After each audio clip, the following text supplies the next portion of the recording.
പരിശുദ്ധ പരമദിവ്യകാരുണ്യത്തിന് എന്നേരവും ആരാധനയും സ്തുതിയും പുകഴ്ചയും ഉണ്ടായിരിക്കട്ടെ.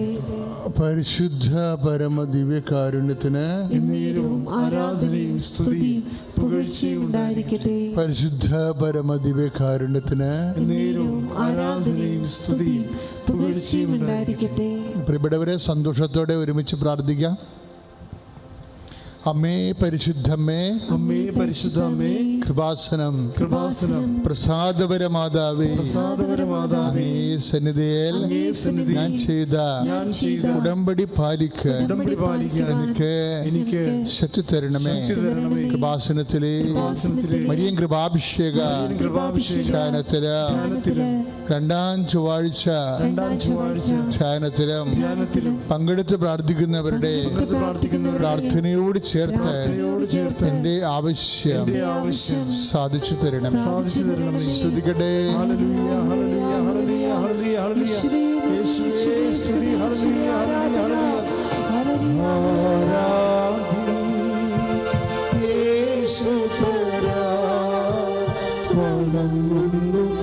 സന്തോഷത്തോടെ എല്ലാവരും ആരാധ്യം.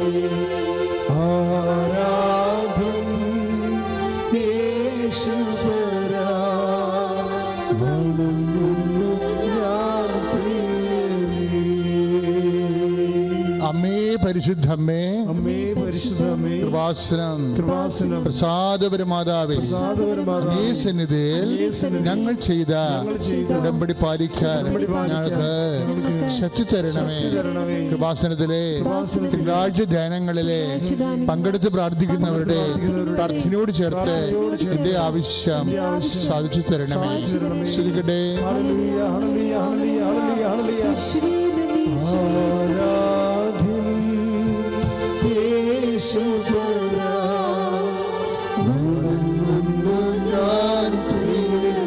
ഈശോ ആരാധ്യൻ,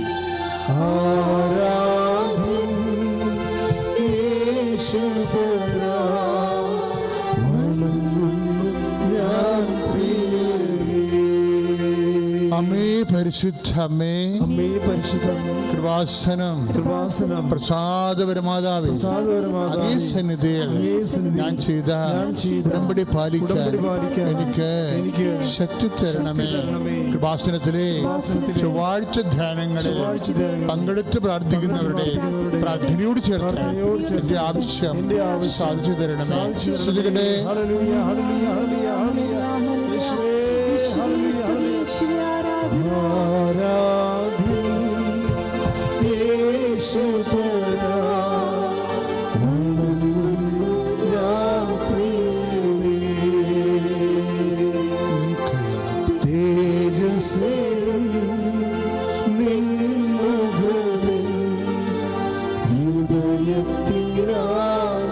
ഒരുമിച്ച് തേജസ്സയാം.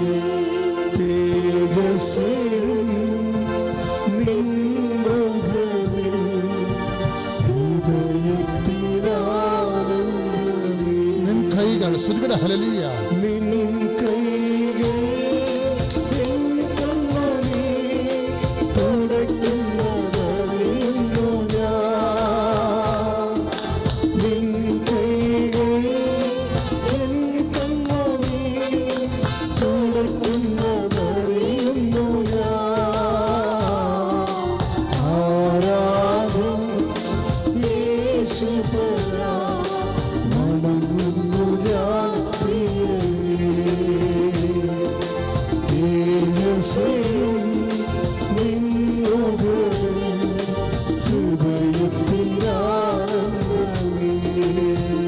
പരിശുദ്ധ പരമദിവ്യകാരുണ്യത്തിന് ആരാധനയും സ്തുതിയും പുകഴ്ചയും ഉണ്ടായിരിക്കട്ടെ.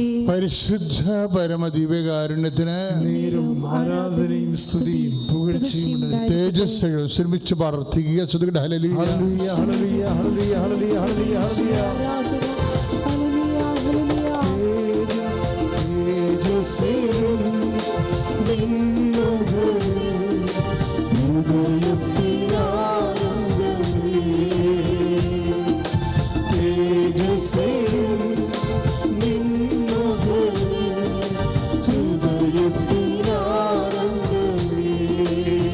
ഹല്ലേലൂയ.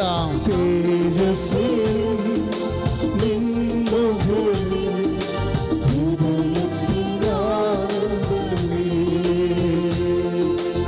ആരാധ്യൻ യേശുപരാ വണങ്ങുന്നു ഞാൻ പ്രിയനേ തേജസ്സിൽ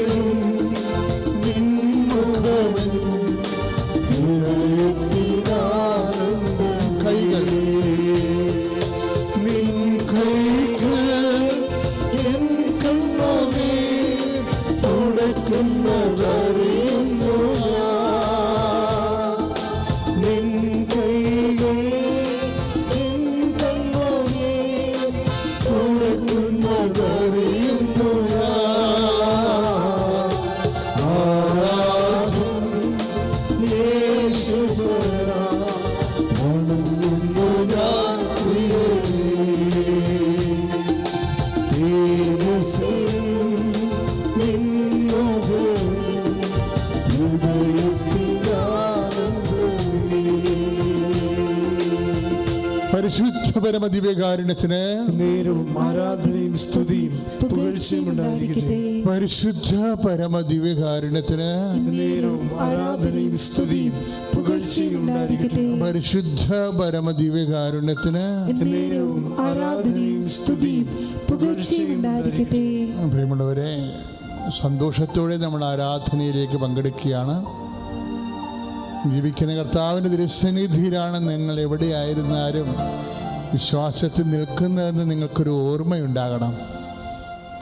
ഈ ഒരു 1.5 മണിക്കൂർ സമയം കർത്താവിൻ്റെ സമയമാണ്. അതുകൊണ്ട് നീ പ്രാർത്ഥിക്കുക, കർത്താവേ നിന്റെ കൂടെ ആയിരിക്കുവാൻ ഈ നിമിഷം തന്നതിനെ ഓർത്ത് ഞാൻ അങ്ങേക്ക് നന്ദി പറയുന്നു. കർത്താവേ, എന്റെ ഹൃദയത്തെ നിന്നിൽ ഉറപ്പിക്കണമേ. കർത്താവേ, എന്റെ അധരങ്ങള് അങ്ങയോടുള്ള സ്നേഹം പ്രഘോഷിക്കാൻ അങ്ങ് ഏറ്റെടുക്കണമേ. ശ്രദ്ധിക്കട്ടെ. ഹല്ലേലൂയ.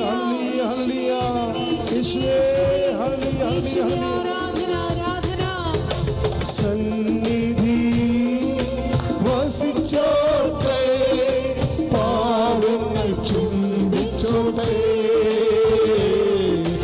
സന്നിധിയിൽ വസിച്ചോട്ടെ, പാദങ്ങൾ ചുംബിച്ചോട്ടെ. ആരാധന യേശുപരാ വണങ്ങുന്നു ഞാൻ പ്രിയനേ. തേജസ്സിൽ നിന്നുകളിൽ ഹൃദയത്തിലാനന്ദമേ. പ്രിയപ്പെട്ടവരെ, ഒത്തിരിയേറെ മക്കള് ഈ ഒരു നിമിഷം വരാൻ വേണ്ടി കാത്തിരുന്നവരാണ്. ഇപ്പോൾ ലൈനിലെ ഓരോ വിവിധ ഭൂഖണ്ഡങ്ങളും രാജ്യങ്ങളിലും നമ്മുടെ രാജ്യത്തിൻ്റെ വ്യത്യസ്തമായ സംസ്ഥാനങ്ങളിലും ജില്ലകളിലുമൊക്കെ ഇപ്പോഴേ ഈ ആരാധന നിൽക്കുന്നത്. അച്ഛനോട് ചേർന്ന് പ്രാർത്ഥിക്കുക മക്കളെ. കർത്താവേ, നിന്റെ നാമത്തെ മഹത്വപ്പെടുത്താൻ എന്നെ വിളിച്ചതിന് നന്ദി പറയുന്നു.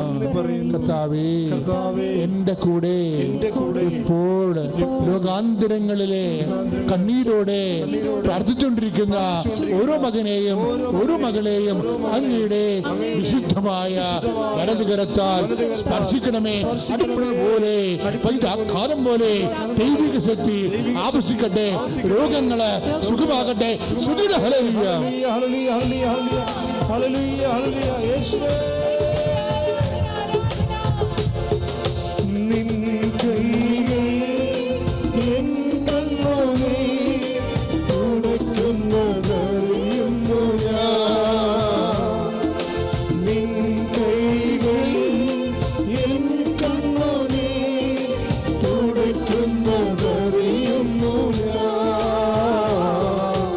ആരാധന യേശുപരാ വണങ്ങുന്നു ഞാൻ പ്രിയനേ. പ്രാർത്ഥിക്കുക. ആരാധന യേശുപരാ വണങ്ങുന്നു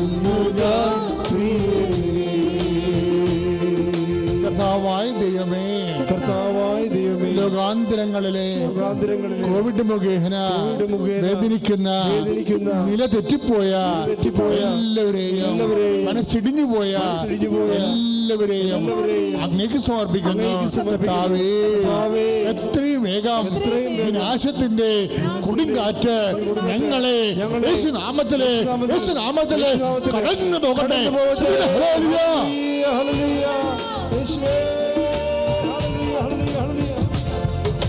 സന്നിധിയിൽ വസിച്ചോട്ടെ, പാദങ്ങൾ ചുംബിച്ചോട്ടെ.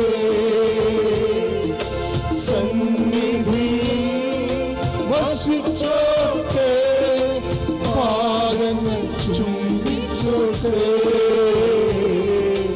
ആരാധന യേശുപരാ വണങ്ങുന്നു ഞാൻ തേജസ്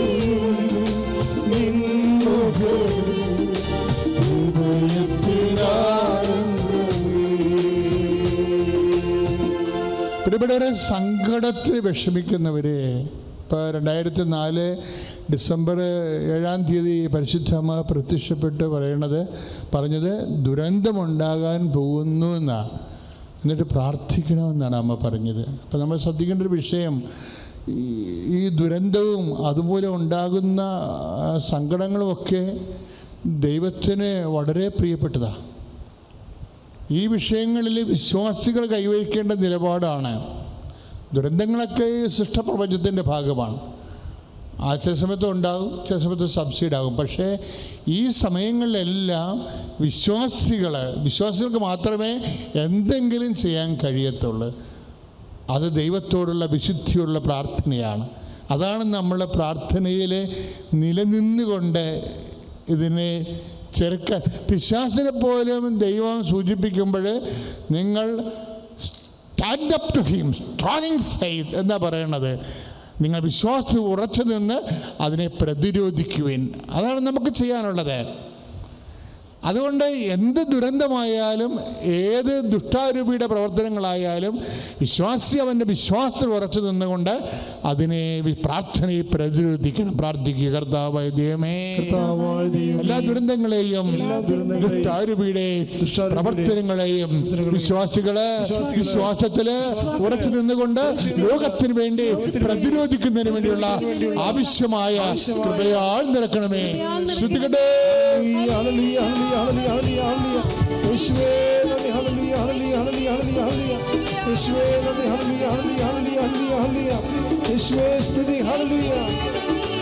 ഈശോമിശിഹായ്ക്ക് സ്തുതിയായിരിക്കട്ടെ. എൻ്റെ പേര് സജികുമാർ. ഞാൻ കണ്ണൂർ ജില്ലയിൽ പരിയാരം മെഡിക്കൽ കോളേജിനടുത്തു നിന്ന് വരുന്നു. ഇതെൻ്റെ മകൻ, ഇളയ മകൻ അഭിനന്ദ് KS. ഇതെൻ്റെ ഭാര്യ സൗമ്യ PV. ഞാൻ ഇവിടെ ഉടമ്പടി എടുത്തത് 7/2/2024 ഞാൻ ഉടമ്പടി എടുത്തത്. ഉടമ്പടി എടുക്കാനുണ്ടായ സാഹചര്യം എന്ന് പറയുന്നത്, എൻ്റെ മകന് ജനറ്റിക്കൽ കൊറോണിയ എന്നൊരു അസുഖമായിരുന്നു ഉണ്ടായിരുന്നത്. ആ അസുഖം അന്തരമാണ് ഞാൻ ഇവിടെ വരുവാനും ഇവിടെ ഈ ഉടമ്പടിയിലേക്ക് വരുവാനും ഉണ്ടായ കാരണം. ഉടമ്പടിക്ക് വരാനുള്ള കാരണം എന്ന് പറയുന്നത്, ഇതിൻ്റെ അസുഖം കണ്ടിട്ട് മാതമംഗലം സ്കൂളിലെ ഒരു അധ്യാപകരുടെ കൂടെ ജോലി ചെയ്യുന്ന ഒരു പയ്യന്നൂർ BRCയിലെ ഒരു സരോജിനി എന്ന് പറഞ്ഞ അവർ പത്രം കൊടുത്തയച്ചു. അതുപോലെ തന്നെ അവരെനിക്ക് വാട്സപ്പിൽ പ്രാർത്ഥനയെല്ലാം അയച്ചു തന്നു. അതെല്ലാം കണ്ടിട്ടാണ് ഞാൻ കൃപാസനത്തിലേക്ക് വന്നത്. കൃപാസനത്തിൽ വരാൻ വേറൊരു കാരണം വെച്ചാൽ, ഞാൻ ഒരുപാട് ചികിത്സ ഇവർ ചെയ്തുകൊണ്ടിരിക്കുകയായിരുന്നു. അസുഖം കൂടിക്കൂടി വരുന്നൊരു അസുഖമാണ് ഈ ജനറ്റിക്കൽ കൊറോണിയ എന്ന് പറയുന്ന അസുഖം. ഞാൻ ചെല്ലുമ്പോൾ ഇവൻ്റെ കാലിങ്ങനെ വിറച്ചിട്ട് ഇങ്ങനെ വിറച്ചുകൊണ്ടിരിക്കുന്നൊരവസ്ഥയുണ്ടായിരുന്നു. ഞാൻ വരുമ്പോൾ എൻ്റെ ഭാര്യ ഇവൻ്റെ കാലിങ്ങനെ തിരുമിക്കൊണ്ടിരിക്കുക. അപ്പോൾ എനിക്കറിയാം ഇവൻ കിടപ്പിലേക്ക് പോകുന്നൊരു അസുഖമാണ് എന്ന് എന്നോട് പരിയാരത്തുള്ള ഡോക്ടർമാർ പറഞ്ഞായിരുന്നു. അതേപോലെ മിംസ് ഹോസ്പിറ്റൽ കണ്ണൂർ പറഞ്ഞായിരുന്നു. അതേപോലെ തന്നെ അമൃത ഹോസ്പിറ്റലിലേക്ക് ഡോക്ടർമാർ അവിടുന്ന് പറഞ്ഞായിരുന്നു.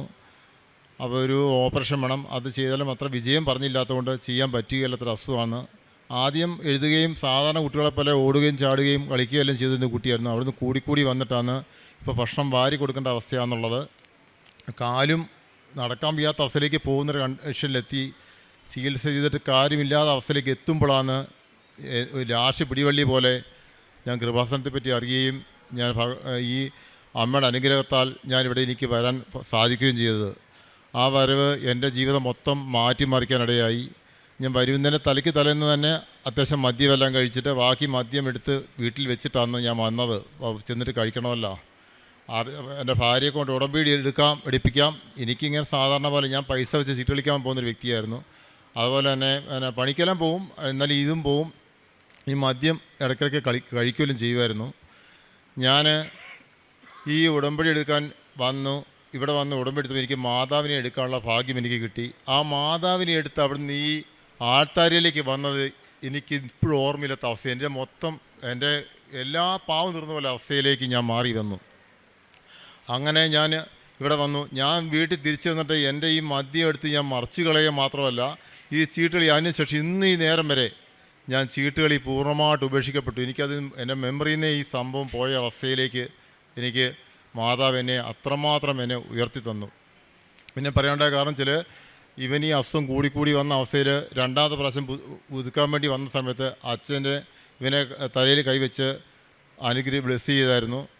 ബ്ലെസ് ചെയ്ത് കഴിഞ്ഞപ്പോൾ പിന്നെ ഇവൻ ഈ കാലിൻ്റെ വിറയിൽ പൂർണ്ണമായി നിന്നൊരവസ്ഥയിലേക്ക് പരിശുദ്ധ മാതാവ് എന്നെ അനുഗ്രഹിച്ചു, നമ്മുടെ കുടുംബത്തെ അനുഗ്രഹിച്ചു. അതേപോലെ തന്നെ ഇവൻ്റെ ഈ ഭക്ഷണം കഴിക്കാൻ വാരി കൊടുക്കേണ്ട അവസ്ഥ ഓൾറെഡി ഉണ്ട്.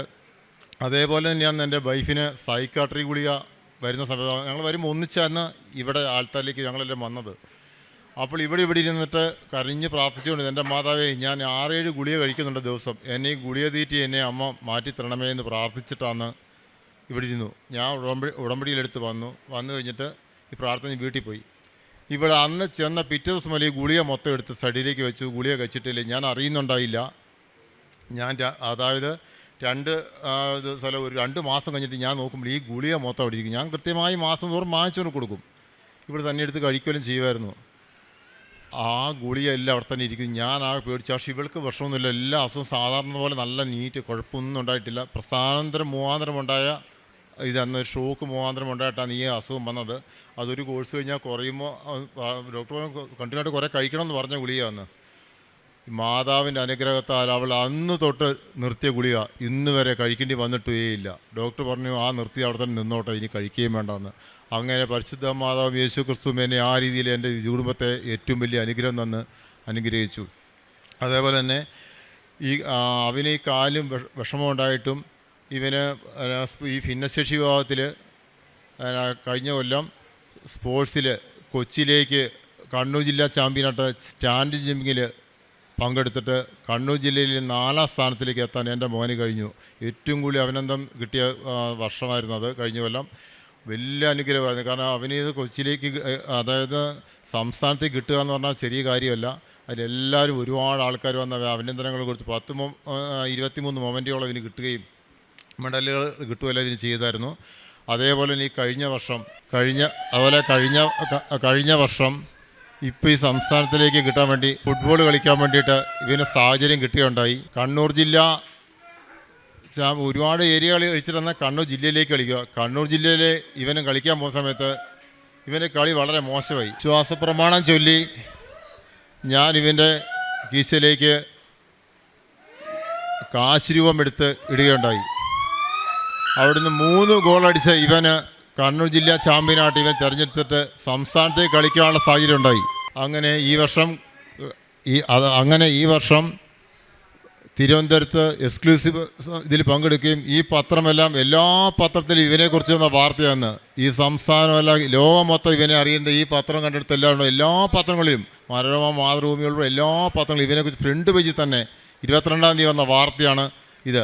അങ്ങനെ ഇവന് പരിശുദ്ധാത്മാവിന് ശക്തി നിറച്ച് ഇവനെ കൃത്യമായിട്ട് പരിശുദ്ധാത്മാവിനെ ഇവൻ്റെ അത്രമാത്രം സ്നേഹിക്കുകയും ആ കാശ് രൂപം ഉപയോഗിച്ചാണ് ഇവൻ ഇറങ്ങുകയും ചെയ്തത്. അവന് നല്ല രീതിയിൽ കളി പെർഫോമൻസ് വെക്കാൻ പറ്റുകയും അതേപോലെ തന്നെ പരിശുദ്ധാത്മാവ് ഈശ്വര ശക്തിയാൽ ഇവനെ ഉയർത്തപ്പെടുകയും എല്ലാവരാലും ഉയർത്തപ്പെടുകയും ചെയ്ത അവസ്ഥ നമ്മൾ ആനന്ദം അറിയാൻ ഇടയായി. അതേപോലെ തന്നെ പറഞ്ഞതുപോലെ എൻ്റെ വീട്ടിലൊരു തെങ്ങുണ്ട്. അങ്ങനെ നശിച്ചു പോലൊരു തെങ്ങായിരുന്നു. 6 വർഷമായ തെങ്ങ. അത് കൂമ്പ് ഇങ്ങനെ അഴുകിപ്പോയിട്ട് വലിച്ചൂരി കളയും ചെയ്തായിരുന്നു. എന്നിട്ട് ഞാനത് മുറിക്കാൻ വേണ്ടി മിഷ്യൻവാൾ എടുത്ത് വെച്ച് കഴിഞ്ഞാൽ പിന്നെ വിശ്വാസപ്രമാണം ജോലിയിട്ട് ഞാൻ ഉപ്പ് കൊണ്ടുപോയി ഇതിൻ്റെ കവളിലിട്ടു. കഴിഞ്ഞിട്ട് 1-2 ആഴ്ച കഴിഞ്ഞിട്ട് ഇത് പിന്നെ അനക്കമൊന്നുമില്ല. ഞാനത് പോയെന്ന് വിചാരിച്ചു. പിന്നെ ഒരു മാസത്തേക്ക് എനിക്ക് അടുത്ത് പോകാൻ പറ്റിയില്ല. ഞാൻ ഇങ്ങോട്ട് വരുന്നതിന് 2-3 ദിവസം പോയി നോക്കുമ്പോൾ ഈ സംഭവം കൂമ്പെടുത്ത് നല്ല രീതിയിൽ ആയി വരുന്നുണ്ട്.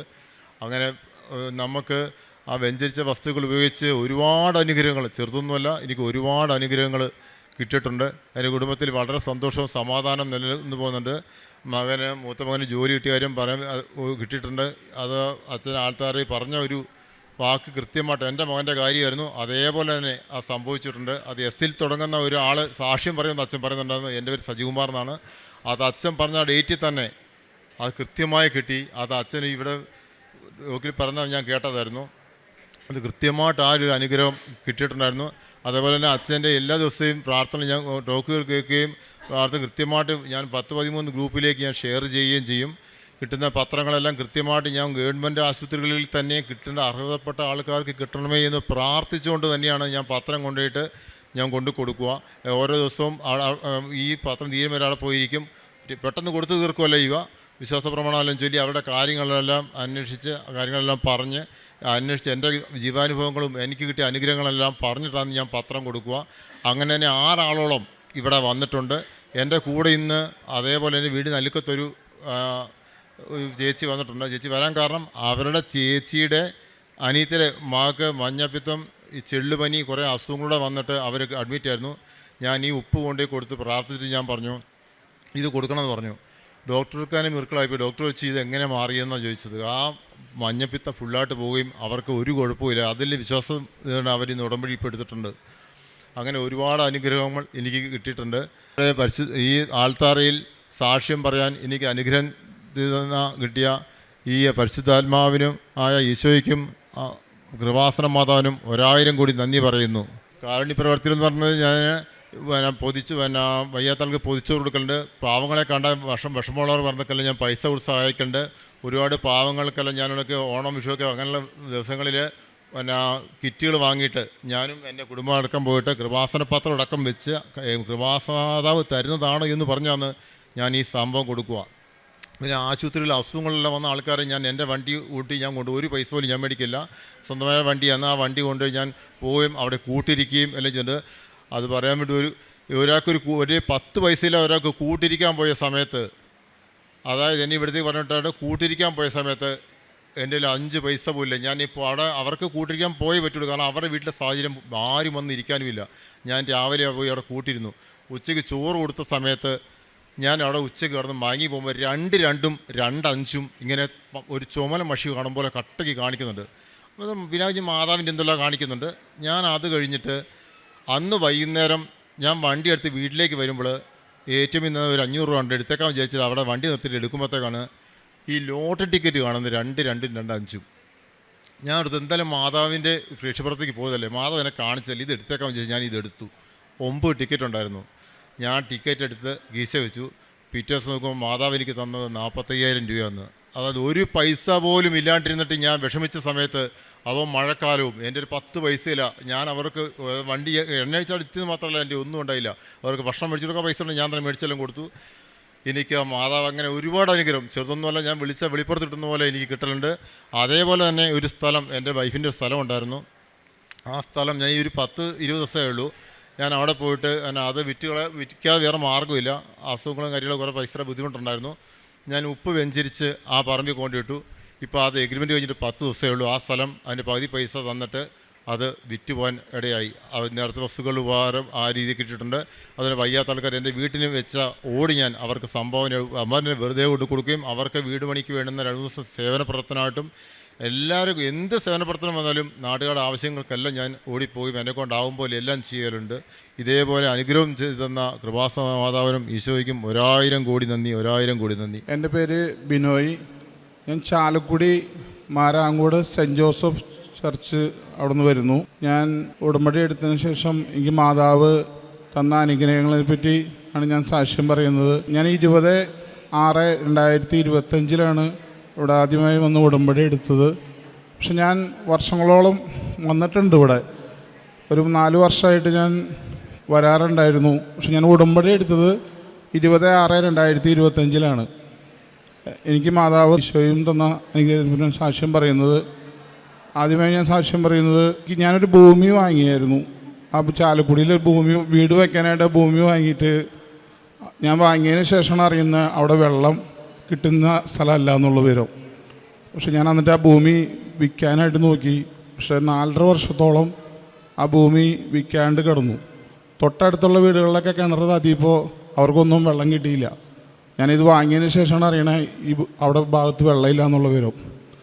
അങ്ങനെ ഞാൻ ആ ഭൂമി 4.5 വർഷം ശേഷം ഭൂമി എനിക്ക് വിൽക്കാൻ പറ്റി. വിറ്റതിന് ശേഷം ഞാൻ മാതാവിനോട് പ്രാർത്ഥിച്ചു, മാതാവേ ഇത് വാങ്ങുന്നവർക്ക് അവിടെ സമൃദ്ധിയായി വെള്ളം കിട്ടണേ എന്ന് ഞാൻ പ്രാർത്ഥിച്ചു. അങ്ങനെ ഞാൻ ആ ഭൂമി വിറ്റു. അതിനുശേഷം ആ ഭൂമി വാങ്ങിയ ആൾ അവിടെ ഒരു കുഴക്കിണറടിച്ചു. അവർക്ക് സമൃദ്ധിയായ വെള്ളം കിട്ടി. അപ്പോൾ എൻ്റെ പ്രാർത്ഥന മാതാവ് കേട്ടു എന്ന് ഞാൻ വിശ്വസിക്കുന്നു. അതോടൊപ്പം ഞാൻ ആ ഭൂമി വിൽക്കാനായിട്ട് ഞാൻ മാതാവിൻ്റെ ഇവിടുന്ന് തന്ന ഉപ്പ് അവിടെ കൊണ്ടുവന്ന് ഇട്ടു. അതിനുശേഷമാണ് ആ ഭൂമി എനിക്ക് വിൽക്കാൻ പറ്റിയത്. അതോടൊപ്പം ഞാൻ എൻ്റെ ഇടവകയോട് ചേർന്ന് തന്നെ എനിക്ക് റോഡ് സൈഡിൽ തന്നെ ഇങ്ങനെ പ്രദർശനമൊക്കെ പോകുമ്പോൾ കാണണം. അപ്പോൾ അതിനുവേണ്ടി ഞാൻ മാതാവിനോട് പ്രാർത്ഥിച്ചു, മാതാവേ എനിക്ക് റോഡ് സൈഡ് തന്നെ എൻ്റെ ഇടവകയോട് ചേർന്ന് തന്നെ എനിക്കൊരു 10 സെൻറ്റ് ഭൂമി വാങ്ങാൻ സാധിക്കണമെന്ന് പ്രാർത്ഥിച്ചു. അങ്ങനെ ഞാൻ പ്രാർത്ഥിച്ചു കഴിഞ്ഞപ്പോൾ എനിക്ക് മാതാവ് 12 സെൻറ്റ് സ്ഥലം ഈ ഉടമ്പടി എടുത്തതിന് ശേഷം എനിക്ക് റോഡ് സൈഡിൽ തന്നെ വാങ്ങാനായിട്ട് സാധിച്ചു. അതുപോലെ ഞാൻ ഗൾഫിൽ പോകാനായിട്ട് 3 പ്രാവശ്യം കൊടുത്തു. ഞാൻ ഡ്രൈവറായിട്ട് ജോലി ചെയ്യായിരുന്നു. ഞങ്ങളുടെ തൃശ്ശൂർ ജില്ലയിലൊക്കെ പാറമടകളൊക്കെ നിർത്തിപ്പോയതിന് ശേഷം അവിടെ വണ്ടികൾക്കൊന്നും ഓട്ടമുണ്ടായില്ല. അപ്പോൾ ഞാൻ പുറത്തേക്ക് ഗൾഫിൽ പോകാനായിട്ട് എൻ്റെ കൂട്ടുകാർ ഇറ്റലിയിലുണ്ടായിരുന്നു. അവർ പറഞ്ഞു, അങ്ങനെയാണ് നീ ഫാമിലിയായിട്ട് ഇറ്റലിക്ക് വെക്കാൻ പറഞ്ഞു. 3 പ്രാവശ്യം ഞാനത് വെച്ചിട്ട് റിജക്ഷനായി പോയായിരുന്നു. പക്ഷേ എനിക്ക് മാതാവ് ഉടമ്പടി എടുത്തതിന് ശേഷം ഇപ്പോൾ എനിക്ക് എൻ്റെ ഭാര്യയ്ക്കും ഇറ്റലിക്ക് പോകാനുള്ള വിസ വന്നു. ഞങ്ങൾ ഈ ഡിസംബർ 20 ടിക്കറ്റ് എടുത്ത് പോകാമെന്നാണ് ഏജൻസി പറഞ്ഞിരിക്കുന്നത്. അതോടൊപ്പം ഞാൻ ഈ പണിയില്ലാണ്ടായി കഴിഞ്ഞപ്പോൾ തൃശ്ശൂർ തന്നെ ഒരു ആമ്പല്ലൂർ ഒരു മെഡിക്കൽ ഷോപ്പിൽ മെഡിസിൻ എടുത്തു കൊടുക്കുന്ന ഒരു ബിസിനസ് ചെയ്തു. അതിലിപ്പോൾ ഒരു 12 ലക്ഷം രൂപയോളം ഞാനത് മുടക്കി കഴിഞ്ഞപ്പോഴാണ് പറയണത് ഈ കമ്പനി യഥാർത്ഥത്തിൽ ഒരു തട്ടിപ്പായിരുന്നു എന്നുള്ള പേര് ഞാൻ അറിയണേ. ഞാൻ പൈസയ്ക്ക് ചെന്ന് കഴിഞ്ഞപ്പോൾ അവിടെ കുറേ പേര് നിൽക്കണ്ടായി. അപ്പോൾ എൻ്റെ 12 ലക്ഷം രൂപയോളം അവിടെ നഷ്ടപ്പെട്ടു. അങ്ങനെ ഞാൻ മാതാവിനോട് പ്രാർത്ഥിച്ചു, മാതാവ് എന്ത് പരീക്ഷണമാണിത് എന്നുള്ള പിന്നെ എനിക്ക് ഭയങ്കര സങ്കടമായിപ്പോയി. ഞാൻ ചെയ്യുന്നതെല്ലാം 4 വർഷത്തിനുള്ളിൽ ചെയ്യുന്നതെല്ലാം പൊട്ടിപ്പൊളിഞ്ഞു പോകുന്നു. അങ്ങനെ അതിനുള്ളൊരു ബാധ്യത വന്നു. പക്ഷെ ഞാൻ ഉടമ്പടി എടുത്ത് ഇവിടെ വന്ന് പ്രാർത്ഥിച്ചതിന് ശേഷം എനിക്ക് മാതാവ് ഒത്തിരി അനുഗ്രഹങ്ങൾ തന്നു. അതുപോലെ ഞാൻ ഇതായിട്ട് ചെയ്തത് എൻ്റെ ഇടവകയിൽ അതിനുശേഷം ഞാൻ ഉടമ്പടി എടുത്തതിന് ശേഷം ഞാൻ യൂണിറ്റ് പ്രസിഡൻ്റായി ഇരിഞ്ഞാലക്കുട രൂപതയുടെ ഫാൻസർ കൗൺസിൽ അംഗമായി എൻ്റെ ഇടവകയിൽ. അതുപോലെ എൻ്റെ ഇടവകയിൽ വികാരച്ചനോടും അവിടെയുള്ള എല്ലാവരോടും ചേർന്ന് എനിക്ക് ഒത്തിരി മാതാവ് വഴി അതിലിടപെട്ട് എനിക്ക് ഒത്തിരി കാര്യങ്ങൾ സാധിക്കാനായിട്ട് സാധിച്ചു. 3 വീട് അവിടെ ഇടവകയിൽ വികാരച്ചൻ്റെ ഒപ്പം നിന്ന് അതിൽ കമ്മിറ്റിയായി നിന്ന് വീടുകൾ പണിത് കൊടുക്കാനും അതുപോലെ ഇവിടുന്ന് പത്രം വാങ്ങിക്കൊണ്ടുപോയി ഗവൺമെൻറ് ഹോസ്പിറ്റലിലും അവിടെ വീടുകളിലെ എൻ്റെ കുടുംബ യൂണിറ്റിലും എൻ്റെ ഇടവകയിലും കൊടുക്കാൻ എനിക്ക് സാധിച്ചു. അതോടൊപ്പം എൻ്റെ ഇടവകയിലൊരു കൊച്ചിന് വാൽവിന് കംപ്ലൈൻറ്റ് വന്നിട്ട് 6.5 ലക്ഷം രൂപ വേണമായിരുന്നു ഓപ്പറേഷൻ ചെയ്യാൻ. പക്ഷേ ഞാൻ മാതാവിനോട് പ്രാർത്ഥിച്ചു, മാതാവേ ആ പൈസ ഒരു പാവപ്പെട്ട കുടുംബമാണ്, ഞങ്ങൾക്ക് അത് ആ ഇടവകയിൽ നിന്ന് തന്നെ അത് എല്ലാ യൂണിറ്റിൽ നിന്നും കൂടി കളക്ട് ചെയ്ത് അതിൻ്റെ കമ്മിറ്റി അംഗമായിട്ട് എന്നെ തന്നെ മാതാവ് തിരഞ്ഞെടുത്തു. ഞാൻ മാതാവിനോട് പ്രാർത്ഥിച്ചതിന് ശേഷം 6.25 ലക്ഷം രൂപ ആ കൊച്ചിൻ്റെ വാൽവിന് കംപ്ലൈൻ്റ് ആയിട്ട് രാജഗുരു ഹോസ്പിറ്റലിൽ കെട്ടിവയ്ക്കാനായിട്ട് ഞാൻ പ്രാർത്ഥിച്ചതുമായിട്ട് മാതാവ് ഇടപെട്ട് എന്നെക്കൊണ്ട് ആ പൈസ മൊത്തം പിരിച്ച് കൊടുത്ത് ആ കൊച്ചിൻ്റെ വാൽവ് മാറ്റി വയ്ക്കാനുള്ള ഓപ്പറേഷൻ ചെയ്യാനുള്ള പൈസ എനിക്ക് കൊടുക്കാൻ സാധിച്ചു. അതാണ് എൻ്റെ ഇതായിട്ട് എനിക്ക് ചെയ്യാൻ സാധിച്ചത്. ഇത്തരം അനുഗ്രഹം തന്ന മാതാവിനും ഈശോയ്ക്കും കോടാനുകോടി നന്ദി പറഞ്ഞുകൊള്ളുന്നു.